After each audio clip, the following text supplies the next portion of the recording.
होती है। मोदी साहब ने रशिया के अंदर जो लोकल्स हैं, जो इंडियंस हैं, जो इंडियन डायस्पोरा, उनसे बात करके कहा कि मैं आपसे कहता था कि ये जो सेंचुरी है ये इंडिया की है। आज दुनिया कहती है कि ये जो सेंचुरी है ये इंडिया की है। हर जगह इंडिया जो है डोमिनेट कर रहा है, वो क्रिकेट हो। मोदी के मैंडेट पे कोई क्वेश्चन नहीं कर सकता इंडिया में। वो एक अनडिस्प्यूटेड इलेक्शन जीत के आया हुआ है और रशिया से उनके तल्लुकात आज के नहीं है, ये जब से इंडिया और पाकिस्तान बने हैं ये तल्लुकात उनके तब से हैं। उन्होंने रशिया के अंदर जो डायस्पोरा इंडिया वो भी उनसे मिला और उन्होंने कहा कि ये सेंचुरी जो है ये भारत की है। ये पहले मोदी कहता था, अब पूरी दुनिया कह रही है।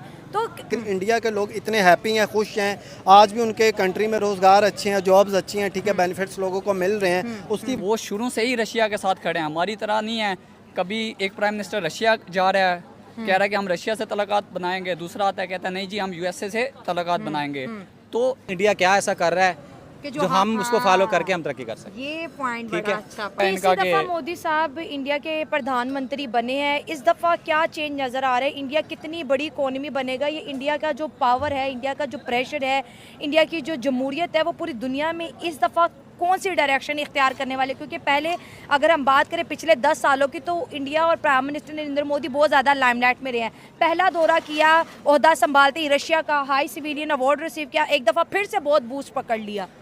देखें जी, ये मोदी साहब की आखिरी टर्म है, तो ये वो काम करेंगे जो इंसान आखिरी काम के लिए, आखिरी टाइम के लिए सोच के रखे होते हैं। क्योंकि इसके बाद तो उन्होंने प्राइम मिनिस्टर बनना नहीं है, तो वो बहुत अग्रेसिव अप्रोच अपनाएंगे और मतलब लेगेसी क्रिएट करने की वो फुली कोशिश करेंगे।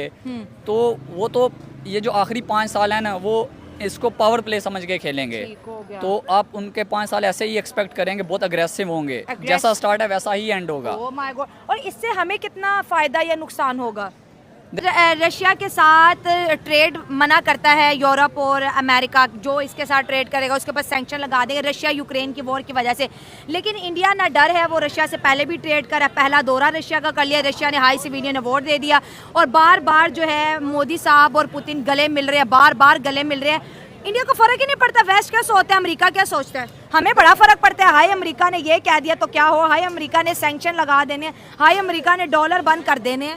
देखें, बात ये है कि जिनको पता है, इंडिया को पता है कि वो खुद स्टेबल हैं, ठीक है, वो किसी के मोहताज नहीं है। बेशक वो अमेरिका है या कोई चाइना है, कोई भी बड़ी कंट्री है। देखें, चाइना ने अपने जैसा कि जीमेल्स अकाउंट्स बंद किए थे पीछे, इंडिया ने अपने लॉन्च कर दिया। टिकटॉक ऐप्स टाइप बंद होते हैं, इंडिया अपने लॉन्च कर देता है, ठीक है। इंडिया हर चीज़ का सलूशन पहले सोच के बैठी होती है, इसलिए उनको इसी से फ़र्क पड़ता है। नहीं आ रहा है। बिल्कुल प्रेशर नहीं है, क्योंकि मुझे तो ये लगता है इंडिया इस वक्त खुद एक ऐसी पावरफुल ताकत बन चुकी है जो अमेरिका का मुकाबला भी कर सकती है, ठीक है, चाइना का मुकाबला भी कर सकती है। इतनी तरक्की कर चुके हैं कि पहला वो मुल्क इंडिया ही है। चंद्रयान 3 जिस साइड पे उतरा था नॉर्थ एरिया में, उस साइड पे अभी तक अमेरिका जैसा या चाइना जैसा भी अपना कोई सारा लॉन्च नहीं कर सका, ठीक है। ये बता दिया कि टेक्नोलॉजी में हम अमेरिका के भी बाप हैं, हैं? बिल्कुल ऐसा। यूरोप ने हमेशा उनकी इस चीज़ से मुखालफत तो की है, लेकिन खुल के उनके खिलाफ कुछ कर नहीं पाया। पहले जब यूक्रेन वार हुई तो हमें उन्होंने ऑयल इंपोर्ट करने से मना कर दिया, हमने उनकी बात यूरोप की मान ली, एब्सोल्युटली नॉट इन प्रैक्टिकल हमने कह दिया।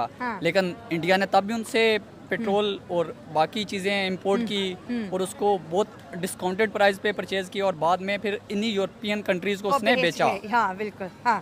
तो इंडिया तो इस चीज़ की परवाह नहीं करता, क्योंकि उसकी 2 रीजंस है। एक तो उनकी इकॉनमी इतनी स्ट्रांग है और इतनी पावरफुल इकॉनमी है, और दूसरी वो ट्रू डेमोक्रेसी है। ऐसा नहीं है कि उन मोदी के मैंडेट पे कोई क्वेश्चन नहीं कर सकता इंडिया में।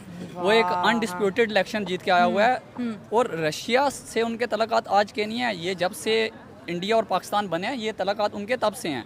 उन्होंने कभी अपनी स्टेट को स्विंग स्टेट नहीं बनाया, वो शुरू से ही रशिया के साथ खड़े हैं, हमारी तरह नहीं है।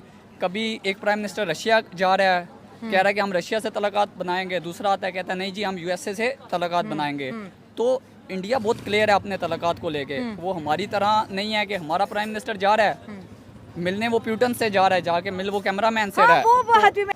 देखिए, हमारी आज आर्मी की अगर बात करें वो दुनिया में 10वें या 11वें नंबर पे है, ठीक है, और इंडिया के 4थे नंबर पे है। जर्मनी के बाद जापान के बाद, जापान 5वीं दुनिया की सबसे बड़ी इकॉनमी है। तो आप देख लीजिएगा 2 से 3 साल बाद इंडिया उसकी जगह ले लेगा, ठीक है। और पाकिस्तान आज जहाँ खड़ा है, हम 2010-11 तक दुनिया की 25 इकोनॉमीज़ के अंदर हमारी आते थे। प्रेडिक्शंस थी कि हम आ जाएंगे, हाँ। और आज हम कहाँ खड़े हैं? मेरे ख्याल में अफ्रीका के बहुत सारे ममालिक भी हमसे आगे निकल चुके हैं। तो हमें अपने पॉलिसीज़ के ऊपर, अपने ये करप्शन पे सबसे पहले हमें कंट्रोल करना पड़ेगा, तो हम माशी तौर पर मजबूत हो जाएंगे सर इंशाल्लाह वैसे दुनिया एक हमारा। और सवाल है, वैसे कंपैरिजन शहबाज शरीफ और मोदी साहब का बनता नहीं है। मोदी साहब बहुत ही सीनियर हैं और बहुत ज़्यादा उनका तजर्बा है सियासत के अंदर और बड़े अच्छे काम उन्होंने किए हैं अपने मुल्क के लिए। शहबाज शरीफ अगर किसी टूर पे जाते हैं, पूरे पाकिस्तानी जो है टैक्स जोकर्स के लगा रहे होंगे कि हमारे लिए बड़े एम्बैरेसिंग मोमेंट है, जैसे पुतन से हाथ मिलाने के बजाय पहले कैमरा मैन की तरफ बढ़ गए। 1 मिनट के लिए भूल जाते हैं कि हम प्राइम मिनिस्टर, हम 25 करोड़ लोगों को रिप्रेजेंट कर रहे हैं। दूसरी जानिब अगर मोदी साहब जाते हैं तो बड़ी अहम बात करेंगे, दुनिया उनको सुनती है, दुनिया उनसे घंटे घंटे की स्पीच करती है। जो रशिया के अंदर जो डायस्पोरा इंडिया, वो भी उनसे मिला और उन्होंने कहा कि ये सेंचुरी जो है ये भारत की है। ये पहले मोदी कहता था, अब पूरी दुनिया कह रही है। तो ये लगता है कि अब मोदी जी रहेंगे जब तक वो जिंदा है ना, हुकूमत उनकी रहेगी, ठीक है। जितना अच्छा वो वर्क कर रहे हैं ना, ठीक है, पब्लिक उनसे हैप्पी है, खुश है, ठीक है, उनकी पब्लिक उनका साथ दे रही है, क्योंकि उनको भी पता है कि हमें गुर्बत की ज़िंदगी से निकाल के बेहतरी की तरफ लेके जा रहे हैं। हर कंट्री पे उन्होंने अपना एक प्रेशर जमा के रखा हुआ है, ठीक है। देखें, पाकिस्तान हो या कोई भी कंट्री हो, हम मोहताज हैं, इंडिया के भी हैं, हम बाकी कंट्रीज़ के भी हैं। इंडिया को किसी का कोई डर नहीं है, किसी से उनको लेना देना नहीं है, ठीक है। वो हर चीज़ अपनी करे। अगर इंडिया अमेरिका जैसे, अगर अमेरिका देखे इंडिया को तजारत करवाता है तो इंडिया से करता भी है, ठीक है। इसलिए इंडिया को पता है अगर हम रशिया के साथ तजारत करें, हमें अमेरिका प्रेशराइज करेगा भी, तो हम भी उनको प्रेशराइज कर सकते मतलब हैं। अमेरिका भी मजबूर है। जारी बात है, मजबूर है। यही चीज़ अगर पाकिस्तान करता तो पाकिस्तान को तो उन्होंने उसी टाइम बैन कर देना था, लॉन्च ऑन देने बंद कर देने थे। किस्तें जो थी बुरा हाल कर वो, देना जो था। किस्तें जो रुकी हुई थी वो भी उन्होंने डबल ले ली थी। तो इसलिए हम मजबूर हैं, हम क्या कर सकते हैं सिर्फ उनकी गुलामी के और अलावा। रशिया हाई सिविलियन अवार्ड दे रहा है इंडिया को।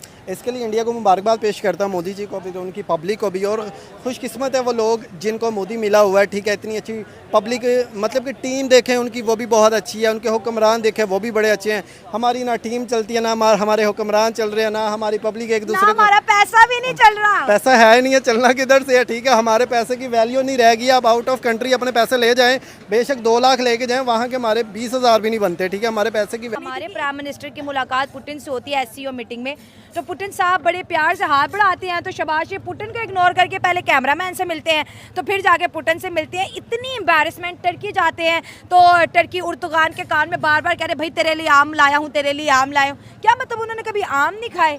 क्या क्या क्या बिहेवियर है? ये तो चलो प्राइम मिनिस्टर तो नालायक है ही है, ये तो फॉरेन ऑफिस वाले लोगों का काम है। प्रोटोकॉल उसको फॉरेन प्रोटोकॉल सिखाए कि भाई आप प्यूटन से मिलने आए हुए हो, कैमरामैन से नहीं मिलने आए हुए।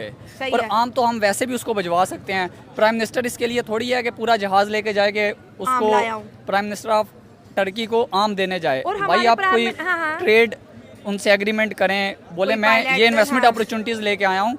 आम थोड़ी लेके जाता है प्राइम मिनिस्टर, ये तो लोगों के घर सारी मिलने है। जाए तो वो लेके जाता है। ये प्राइम मिनिस्टर का काम थोड़ी है। घर का पुतिन ने अपना विजिट करवाया और बताया कि मेरे घर में मेरी ये चीज़ें मेरी पसंदीदा है।